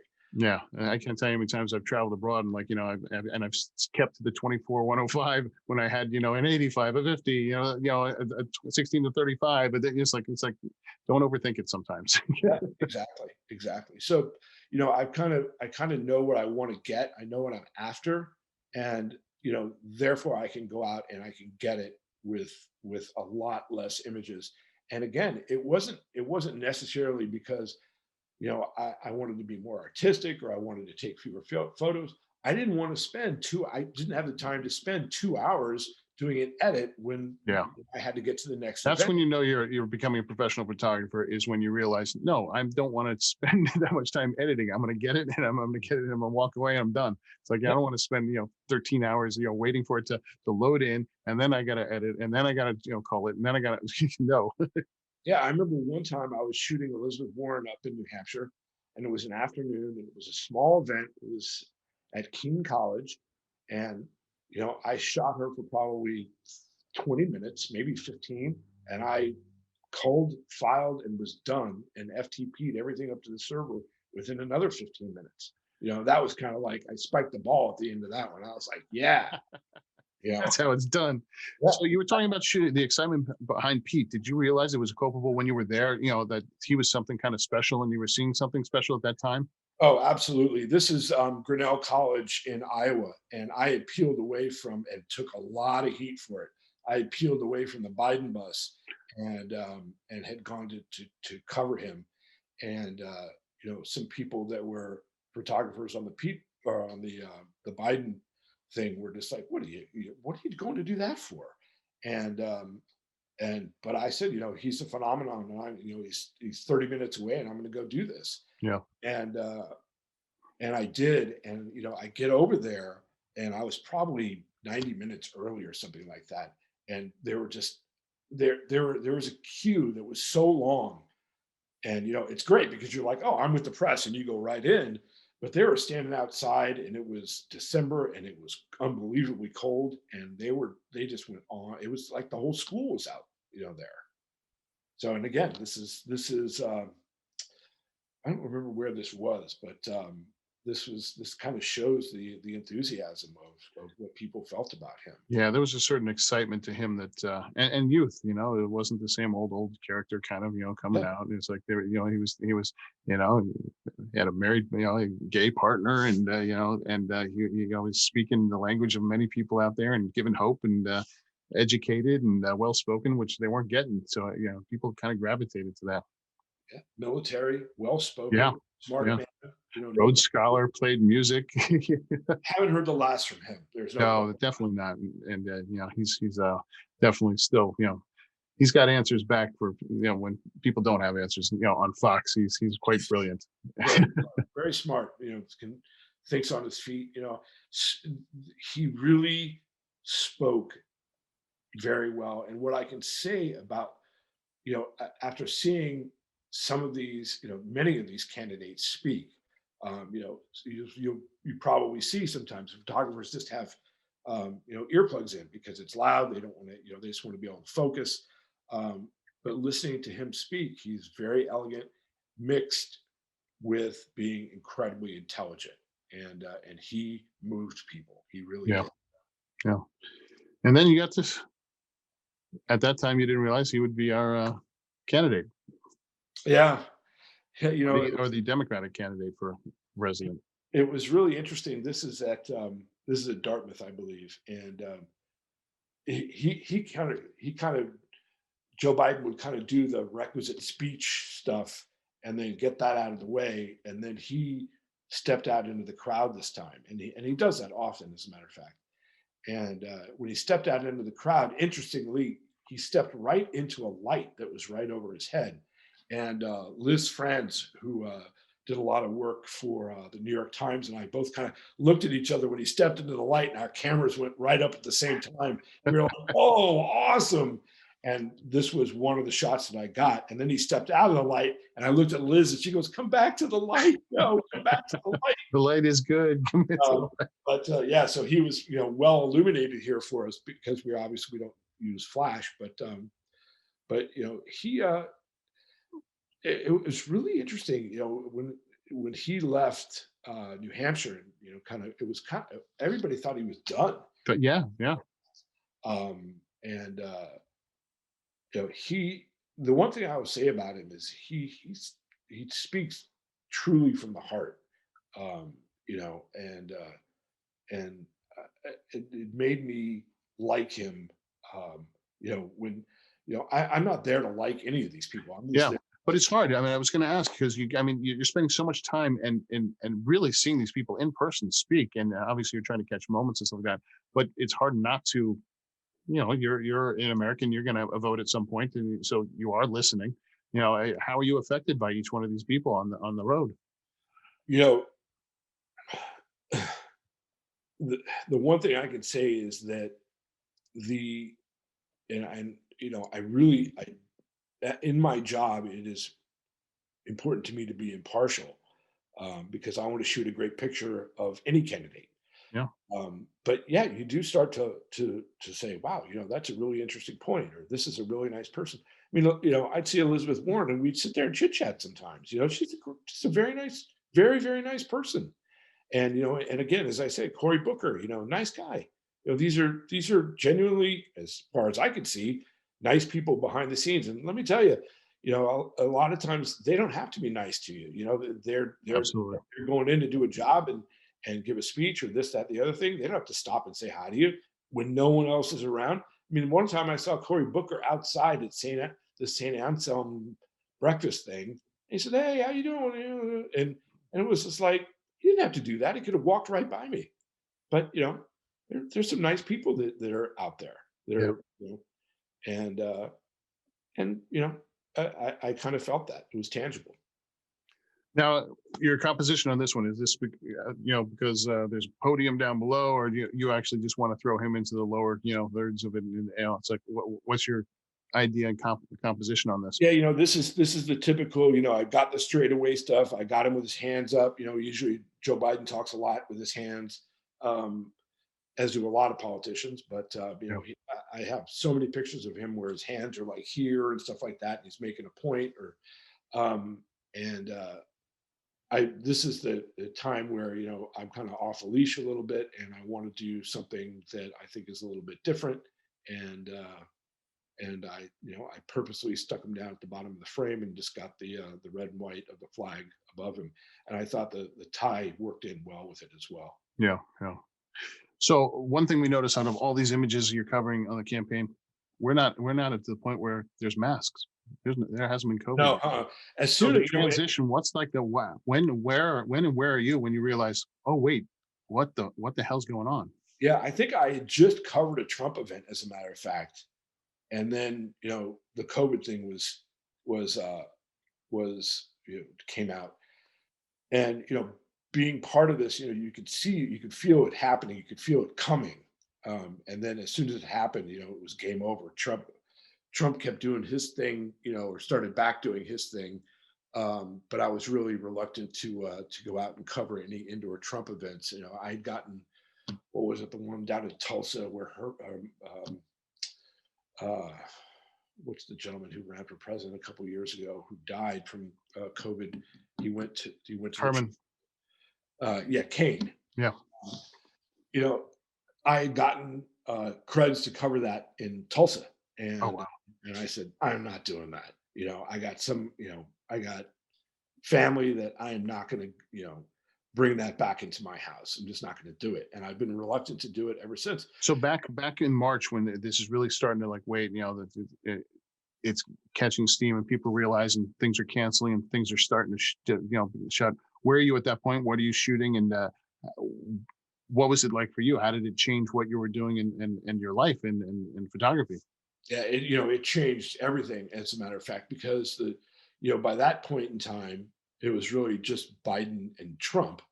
And I had contacted one of Biden's press secretaries, and I said, what's the deal? I think he was coming into Scranton, as a matter of fact, or something like that. And she said, pooled only. I can't get you a spot. So that was over. And he's still pooled press only. And so it's very, very, very. He's got just a handful of photographers that are traveling. Maybe Yeah. get the New York Times. So you're not getting in. And Trump events continued to be open. You could get press creds, but it was much more difficult to get press creds because they weren't letting as many photographers in as before. And then I didn't want to shoot. I was busy working, doing my other job, and getting paid a lot more money for that, and very happily so. And had things to do regarding that were big responsibilities to clients. And And what's the other, what is that you're doing? I build high-end websites. So Oh, we're actually building a website for a winery in Tuscany. which seems like the perfect thing to do during quarantine. Absolutely. It was great. It was absolutely great. I could stay in, didn't have to go anywhere and could work and, and just kind of put my kid away in the closet and, just said, I'll be back at some point in time. Things eased up and I started doing some stuff that was outside. As you can see here, this is a rally that was outside. And what Um, fundamentally is different? How's it feel like when you're covering, the Democratic side to going into the Trump side for you? Do you, honestly, like, did you feel safety? Did you feel difference in your attitude towards press? I mean, what was it like for you? You know, I don't remember where I had been, but I was covering a Trump event in Hershey, Pennsylvania, and I had been home and I don't know how long. I was utterly exhausted, 3 hours from home, and I went to cover this Trump event. And you know, the Trump people can be absolutely delightful. When you're just one on one with them, they're just normal people.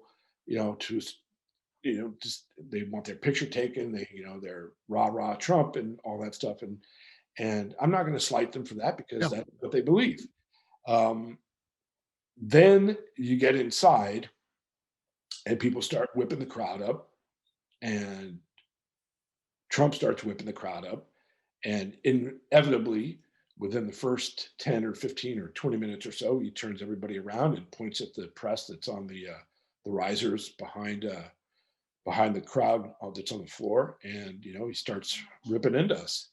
And you see the same people who wanted their pictures taken, who were friendly to you, now giving you the finger and saying "f you" all the time and all this stuff. And it's you know uh, at that time in Hershey, there was a guy, I don't remember who he was. He's some radio personality who got on, and I was actually down.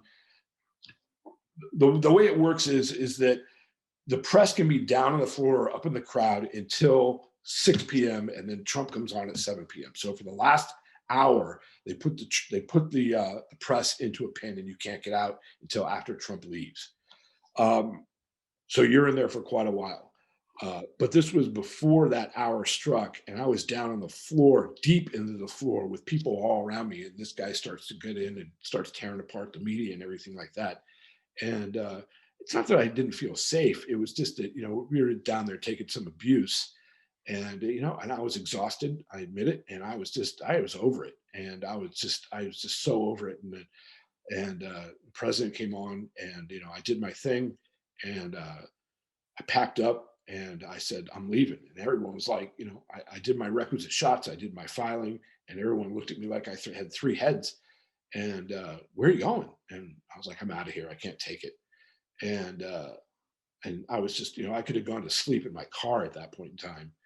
And I was worried that the Secret Service was going to stop me, but it had started snowing, and for some reason they were letting press leave if they wanted to leave. So I left, and I was really I just had it, and I had a hotel that was probably about half an hour away, and I just went to the hotel and just crashed into a bed and just went to sleep. It's like for 15 hours. But I just had all my buttons pushed by that point in time, and I was tired, and I was over it. Yeah. Uh, so it's we are people too, and if you call us the enemy of the state, or Yeah. stuff like that, it begins to get to you, So yeah, there's an enormous difference. That doesn't mean though that there's a difference between the people that worked behind the scenes. And one of the things that I will say, interestingly, is that the Trump organization was, and specific people were very, very, very, very helpful, very professional, and very kind to us on a consistent basis. And I can't say that for every candidate people that were on the Democratic side. Yeah, yeah. Kind of bizarre. You wouldn't think that, but Yeah. that's how it was. And how about shots like this? This actually was one of the last Trump events I photographed. It's here, of all places, in Milford, Pennsylvania. This gentleman is a Vietnam veteran from the area. And I just thought, wow, what a picture. Yeah. Um, and I grabbed it with a wide angle lens. And it's actually one of my favorites. And it was funny. I showed it to, I had taken, when you're shooting Trump events, there are a lot of characters out there to There's photograph. no lack for things to shoot at a Yeah, Trump event. absolutely. You can Yeah. you can fill up card after card after card. But there is a fine line between taking a picture that is a good photojournalistic picture and a picture that may take advantage of someone or make fun of someone. And to a certain degree, it can be kind of a fine line. Yeah, absolutely. I mean, it's almost too easy to single out characters there, and we have to kind of question, like, why am I singling him out? Is it for the right reasons? And it's like, what am I trying to say? And like, yeah, it's Yeah, and I had done that. I had done a Trump event in Allentown, and there was a woman there that I took a picture of that I took with a long lens, and I probably shouldn't have done it. I shouldn't have filed it, and I showed it to a friend of mine, and he really berated me over it. Really did, fellow photojournalist. Just, you know, in one of his phrases was, "You're better than that." Really hit home to me. And so I I showed it to my dad, and my dad was like, "You're not out there to make fun of people, Preston." And I really learned from that. As a matter of no, fact, really took that to home, um, and really tried to say, okay, no. those These are are lessons we need to learn. On the flip side of that, was there an image that you took that, like, this is a fantastic image, but I know it's that if I submit this, it's going to be used wrong, and I'm not going to submit it? yeah. As a matter of fact, that's happened to me on several different occasions, and one of the times I actually was wavering about doing it was a shot of a gentleman with a "Gays for Trump" uh, sign up in New Hampshire, and I took it and I submitted it. Although you asked me if I hadn't done it, but I submitted it and I regretted it because it got used completely out of context by Fox News, and they used like three or four of them, and they were used in my opinion, out of context. Let's put it that Yeah. way. But these were people with "Gays for Trump" signs at an event, and I photographed them, and they got used, to say, hey, these people like Trump, or these people in this image like Trump, and that's fair enough. But I thought that they were trying to push it a little bit out of context, which I didn't necessarily agree with. Yeah. But once the image goes out, I can't control who picks it up. No. All right, this image, yeah, a lot going on. Yeah, this was a very cold January day in Richmond, Virginia.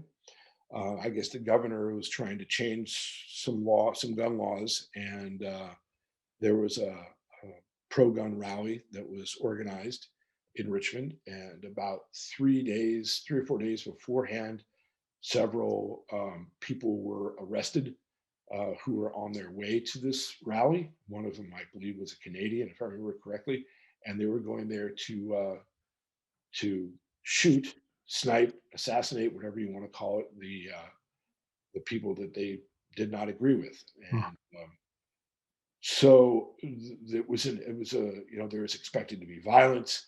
I got there the night before, stayed at a hotel probably about 20 minutes away from Richmond, and woke up at about 3 in the morning. And this was all about fear for me. And I was sincerely afraid uh, that morning, and tried to go back to sleep. Couldn't.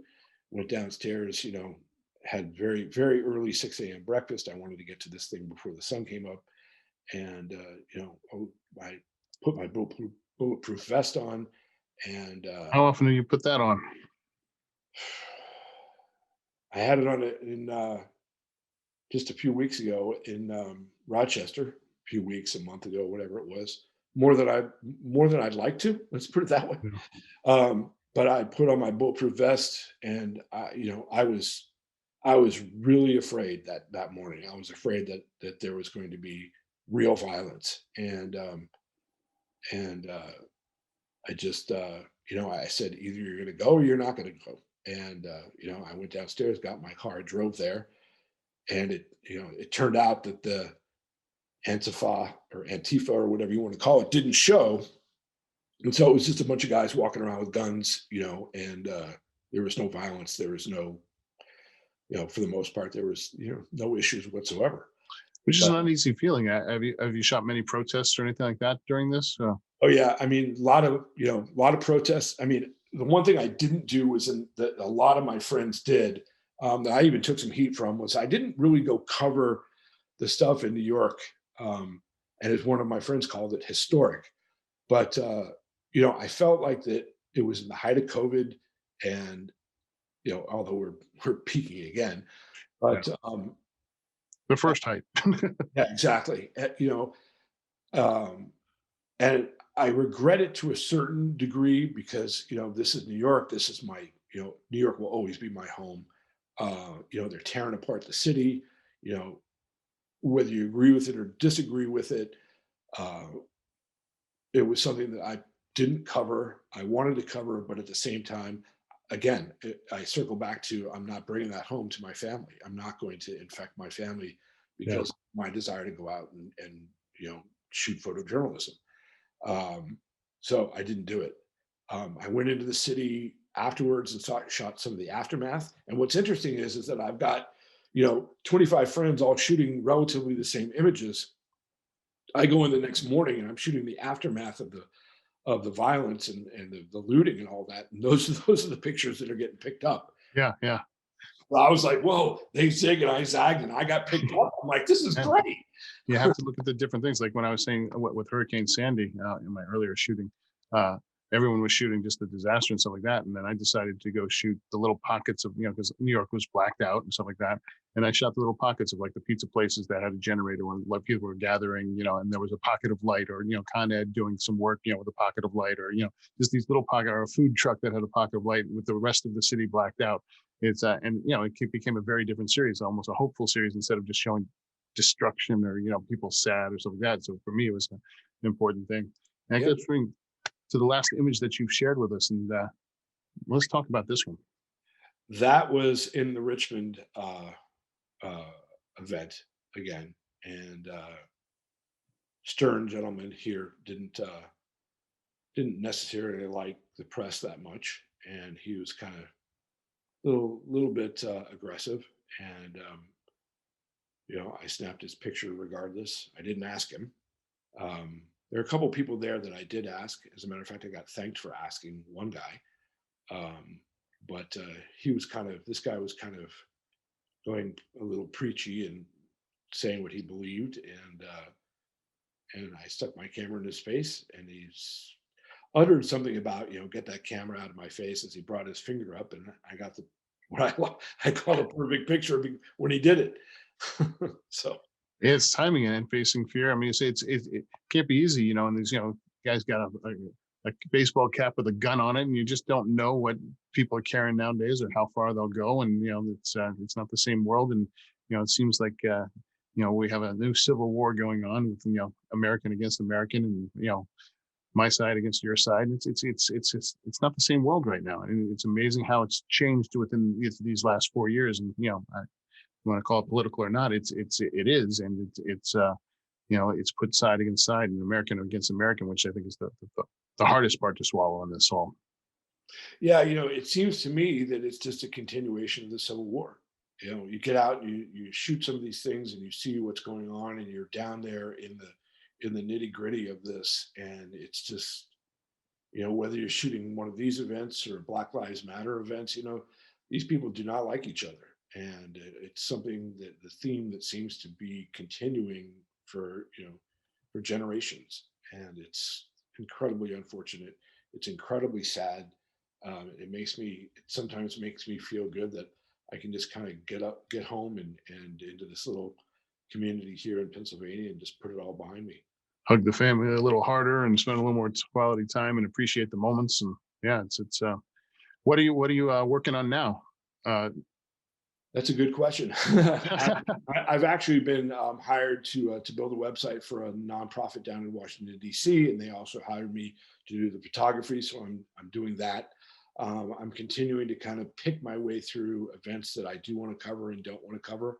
I'll probably start covering more events in the next week or so, because I think that there's going to be I think that the election day and the days right leading up to it, and then the day after, depending on who gets elected, is going to be very, very interesting from a photojournalism standpoint. So yeah, it's I hate to say stand back and stand by, but but yeah, that's sort of what it feels like right now. It's like we need to stand by and see what the hell's going to happen, because there's no telling. I mean, any way it goes, it's going to not be pretty. that's right. So I'll probably dive back in at that point in time. But I'm really trying to, instead of, and you really can't like you could back last year, I'm really trying to to pick what I want to go do and cover those events and cover the things that really I haven't covered before, to try and do something new and fresh. So. With all this going on, I mean, are you eager or trepidatious about covering events after the election? Is the Uh, photographer in you and facing fear like, no, I have to be there and do this, or part is yeah, like, nah, I don't know if I should do this one. it's the fear of COVID is the underlying fear for me. The strapping a bulletproof vest on and wading into a crowd is something that I will do because I believe it needs to be done, and because that's what I do. Yeah. Uh, you know, COVID introduces a whole different element into it, that is so uncontrollable. And again, I will say it over and over again. I don't want to bring that home. That's how important my family is to me. What are you doing to kind of avoid that? Stripping down and putting the gear, or how are you handling, re-entering back into the house after being in those kind of crowds? I When I'm in those types of crowds, most of the time I won't come directly home. I'll go somewhere like a hotel, so I can get rid of all my, clothes, put them in a bag, and get showered down and get all that, and then move on. Um, if I shoot something in New York, even I'll stay in the city, so that I can protect myself as well as possible. That being said, I'm not going to go shoot any indoor events or something that's indoor. I just won't do it. I think there's going to be plenty to shoot outside coming up, but I mask up and I do what I can. But it's a challenge right now, no question about it. Um, what's your feeling on what's going to happen? Any feelings? Any gut instincts on it? Yeah, I think it could be. I think everyone is expecting Biden to win, but there's the one thing that have seen based on my experience is there is a lot of passion on the Republican side that I do not see on the Democratic side. It's very different. I mean, I think the only way I can sum it up is the other day, yesterday actually, I went and early voted here in New York in near Fishkill, which is about an hour, 10 minutes outside New York City, and on this line, and it's a long line. I waited 4 hours to vote up here. I got there right when it opened, actually probably 40 minutes before it opened. Everybody is sitting there and driven to vote, and very kind and talking to each other, and you could tell it was very blue on that line, and for 25 minutes, air horns and trucks and flags drove by with the sound and screaming at us, and from that was just unbelievable. And it was from military kind of old purchase vehicles to big rigs with air horns, and trucks with flags and screaming out, and it was like, wow, it's like they're taking it to the streets and doing that one way, and everyone else was doing it by lining up on a line and early voting. And it was just two different ways of excitement, and it was very different, and it was very strange. It was to feel like this is our country, and this is to see those two sides that are feuding. It's like you think of this old country feud. It's just like it's it hurts. It hurts to see our country this divided and people like this. It's very, very painful, no question about it. And to to go shoot some of these events and to see this, firsthand over and over and over again. Like, when I was in Hershey, I just had it. I just couldn't take it for another minute. And it's just really unfortunate. Was it a momentary break, or are you kind of just like, no, I'm kind of done doing those kind of things? I will definitely go back to it. The one thing I really, really, really want to go back to right now is getting back into the city and shooting some street, and trying to develop my passion again. Yeah. Doing the political stuff will suck the passion out of you after a while. And we have to do that. So I think, came come March, all the stuff I had lined up, and this was supposed to be a banner year. I was going all over the world shooting stuff and doing stuff for different companies and stuff like that. My March calendar, within a week, just everything dropped off my calendar, every single thing. And I sat, and I was doing stuff, work from home for, whether it be Sony, for Adobe, different things like that. But the one thing that I love, and I didn't find photography till my later life as well. The one thing that brings me the most happiness and save my soul is photography. And now that I get to connect people and shoot portraits and work with people, that had been taken away from me. And suddenly I'm like, oh, this just keeps going. And there's no definitive answer when it's going to come back or how it's going to fundamentally change forever, and the masks and all that. And I went out as a, chairman of American Photographic Artists in New York and stuff like that. And I'm out there trying to support the community and stuff like that. I wasn't supporting myself and realizing I'm really kind of going to a funk, dark depression here. I'm not doing the stuff I love. I'm not connecting with people.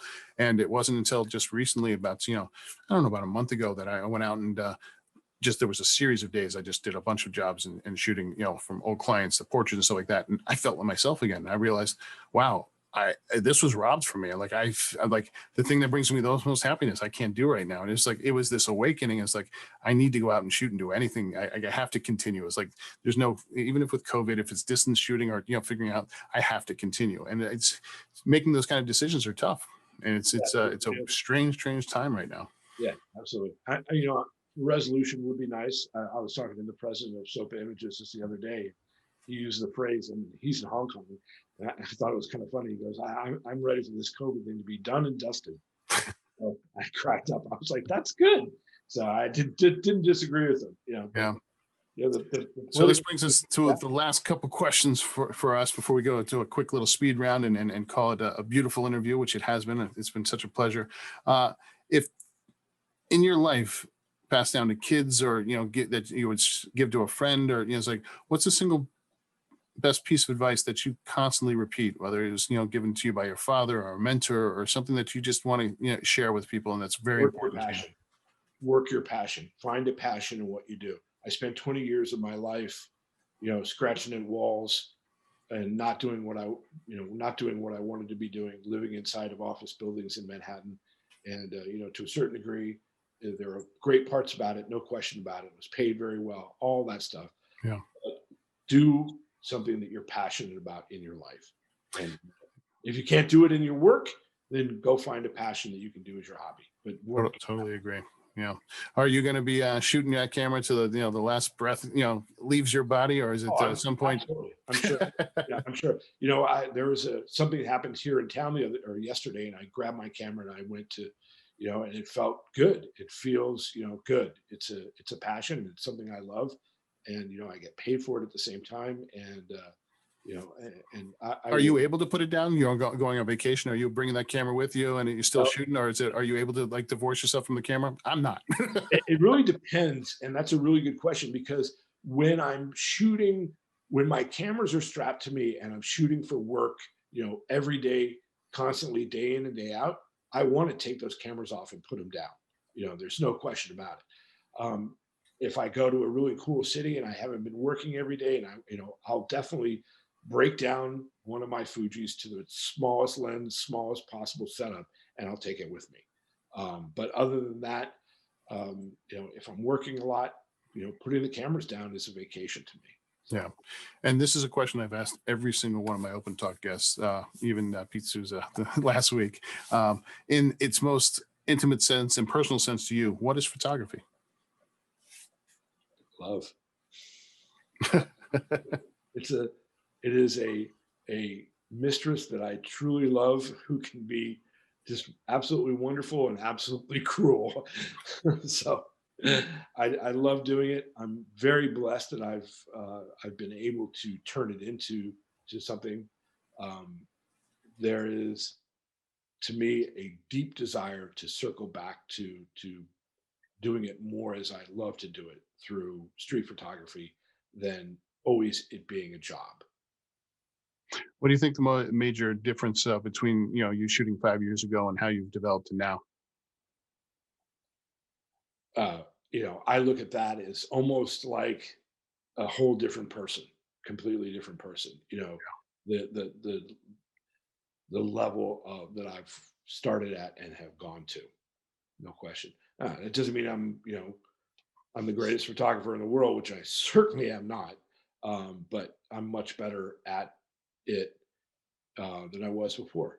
Yeah. But that being said, I haven't taken a street photo in over a year, so I'm a little bit nervous to get back out there. You know, And you're gonna be fine. It's like riding a bike. You just need to get out closest there and I do it. came to that was actually working a Black Lives Matter event, the one up in Rochester a little while ago, and I almost tried to treat some of that as street photography. Yeah, And yeah. some of the images, I was really pleased with how they came out, and so I was like, All right, this brings us to a couple speed round questions. If you had a spirit animal, what would it be? spirit animal.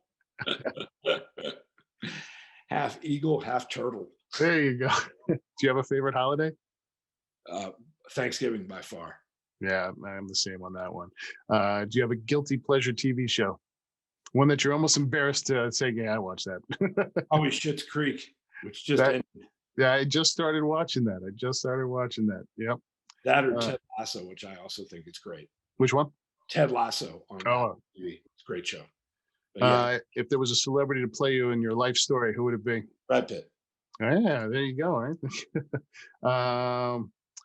I'm going to bring us to our very. What was the last What was the last movie you saw? In the theater? Oh, Or just did you sat down and watched on Netflix or something that you're like, oh, you got to see this. It's great. Moneyball. Just Moneyball. watched Great film. Great film. I actually just watched The Trial of the Chicago 7. You're talking about topical and whatever. It's fantastic on Netflix. Yes, that is on my very short list. It's really, really good. And the last question that I have for you today, what was something you saw in the last week or 2 weeks that either made you smile or gave you hope for the future? That's a really good question, and I'll answer it very specifically. After we stopped, or after we finished watching Schitt's Creek, we watched this show about the making of Schitt's Creek, which was really, really, really interesting because it talked about how much the show affected the gay and lesbian community and how they had this uh, relationship in Schitt's Creek that didn't have all these superfluous parts to it. It was just a loving relationship between two men, and it was accepted by the people that watched the show, and that show could possibly continue to have positive change for that community. Ah, And we watched that and just thought, how wonderful is it that we live in a world where we are growing in that aspect, and that left me feeling very positive for the future in a period of time where there isn't much to feel too positive about after what I've seen. So, yeah. One that I just recently saw. I don't know if you've seen it. Documentary. If not, put it on your list. Is My Octopus Teacher, and it's a documentary. My Octopus Teacher, okay. and it's on Netflix, and it's about a guy that is burnt out. He's a photographer and video person, and he goes back to his like family home on the ocean, on the water, and he befriends basically an octopus in the water. And octopus's lifespan is about a year, and he goes out almost every single day to shoot and be a part of this octopus life. And it is touching, it is moving, it is incredible, and yeah, it's a beautiful, beautiful film. On the list. Yeah. I want to thank you so much for spending so much time with us and giving us a peek into your life and what makes you you and how you see. And I want to also invite you back in 5 years so we can see where you are at that point, hopefully, and to share with us. Thank you so much. Where can people find your stuff and find you to look up more of your stuff? I despise social media, but I'm on it. I'm on Instagram, Preston.Ehrler. And I mean, my website is probably the best representation of me, which is PrestonEhrler.com. So that's it. Perfect. Preston, thank you so much. It's been such a pleasure talking with you. I really, really enjoyed it. My pleasure. I'm truly honored. Sincerely. All my blessed, all my best to you. Okay, I'll take the blessings too. All my blessings to you. I think that's where I was going. Absolutely. Cheers. Cheers. Bye-bye. And we are out. All right. Thank you.